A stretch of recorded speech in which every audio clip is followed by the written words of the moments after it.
Réveille-toi. Tous ceux qui croient en Christ n'entreront pas au royaume des cieux, seuls certains y entreront. Quand on parle d'entrer au royaume des cieux, beaucoup de gens sont très confiants, je prie chaque jour, je lis sérieusement la Bible, j'assiste aux réunions à l'heure, je partage l'évangile activement, je fais des offrandes. Est-ce que cela ne suffit pas pour entrer au royaume des cieux? Si tu penses ainsi, tu dois écouter attentivement ce que Jésus dit ensuite. Jésus dit, ceux qui me disent, Seigneur, Seigneur, n'entreront pas tous dans le royaume des cieux, mais celui-là seul qui fait la volonté de mon Père qui est dans les cieux. Alors la question se pose, qu'est-ce que faire la volonté du Père, réellement? Beaucoup de frères et sœurs disent, prier plus, lire la Bible plus, assister aux réunions plus, partager l'évangile plus, faire plus d'offrandes. Mais la Bible continue avec une parole encore plus frappante, plusieurs me diront en ce jour-là, Seigneur, Seigneur, n'avons-nous pas prophétisé par ton nom? N'avons-nous pas chassé des démons par ton nom?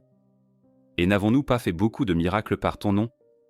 Alors je leur dirai ouvertement, je ne vous ai jamais connus, retirez-vous de moi, vous qui commettez l'iniquité.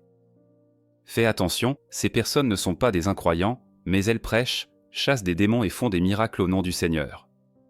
Dans l'Église, ces gens sont souvent considérés comme spirituels, zélés ou donnés de dons spirituels. Mais le Seigneur dit, je ne vous ai jamais connus. Pourquoi?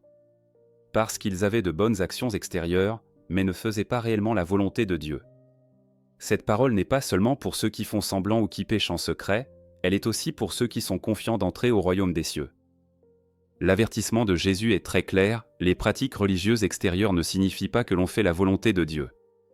Le zèle spirituel ne garantit pas l'entrée au royaume des cieux. Sinon, le Seigneur n'aurait pas dit « beaucoup sont appelés, mais peu sont élus ». Alors la question reste, quelle est la véritable volonté du Père? Comment la mettre en pratique pour ne pas se tromper de chemin?